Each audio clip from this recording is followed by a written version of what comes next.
पंजाब के अंदर क्योंकि सिलेक्टर्स भी ये चाहते हैं, इमरान खान साहब बुज़दार को सपोर्ट करते हैं और सिलेक्टर्स ये चाहते थे कि पंजाब के अंदर तब्दीली आए, तो उन्होंने ये कहा कि हम मुस्लिम लीग नून अगर माने और पीडीएम अगर माने तो हम पंजाब के अंदर तब्दीली ले आएं, वोट ऑफ नो कॉन्फिडेंस करें और वोट ऑफ नो कॉन्फिडेंस में हम परवेज इलाही साहब को या किसी और को हम चीफ मिनिस्टर बना दें।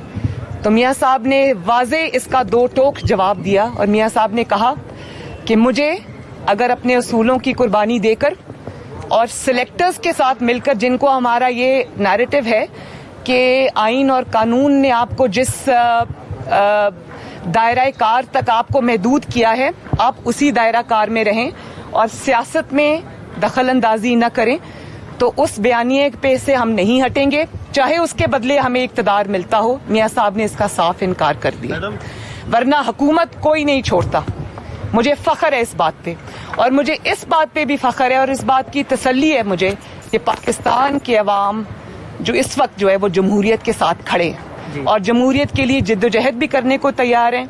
आपने देखा कि जब नैब ने मुझे एक सियासी नोटिस दिया, मेरी ज़बानबंदी की कोशिश की, किस तरह जमहूरी जमातों ने और खुसूसन पाकिस्तान मुस्लिम लीग नून के वर्कर ने किस तरह उस सियासी नोटिस का नोटिस लिया और उसको रोका, सियासी पेशी को, सियासी एक अटैक को उन्होंने रोका, साथ खड़े हुए। मुझे बड़ी खुशी है इस बात की और ये जो बाई इलेक्शंस में फैसले आ रहे हैं वो इस बात का मजहर है, इस बात का एक बहुत मुंह बोलता सबूत है कि अवाम कहाँ खड़ी है। मैडम, पीडीएम और हुकूमत और पीपल्स पार्टी के ये मामला से चल रहे सारे मामला में एक चीज जो मिस हो रही है, साबिक सदर परवेज मुशर्रफ के खिलाफ जो फैसला आया, ना पीडीएम उस वाले से बात कर रही है,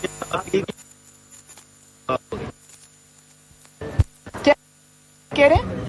Islamabad high court special court थी जिन्होंने साबिक परवेज मुशर्रफ को सजाए मौत का फैसला सुनाया था, उस हवाले से सुप्रीम कोर्ट में मामला भी पेंडिंग है, उस पर कोई बात नहीं कर रहा साबिक सदर परवेज मुशर्रफ। मैं एक सेकंड प्लीज, मैं देखें, मैं एक बात समझती हूँ कि परवेज मुशर्रफ साहब, अब क्या होता है क्या नहीं होता, वो निशाने इबरत पूरी दुनिया के सामने बन चुके हैं।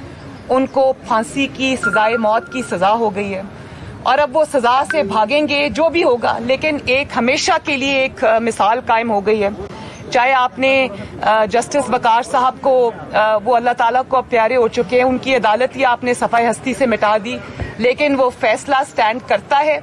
वो परवेज मुशर्रफ के खिलाफ फैसला नहीं है, वो हर माजी में उस शख्स के खिलाफ फैसला है जिसने जमहूरियत पे शब खून मारने की कोशिश की, जिसने वोट की ताकत को कुचलने की कोशिश की पांव तले, और आने वाले भी जो इस तरह के इरादे रखते हैं उनके लिए भी ये एक बहुत बड़ी डेटरेंस है।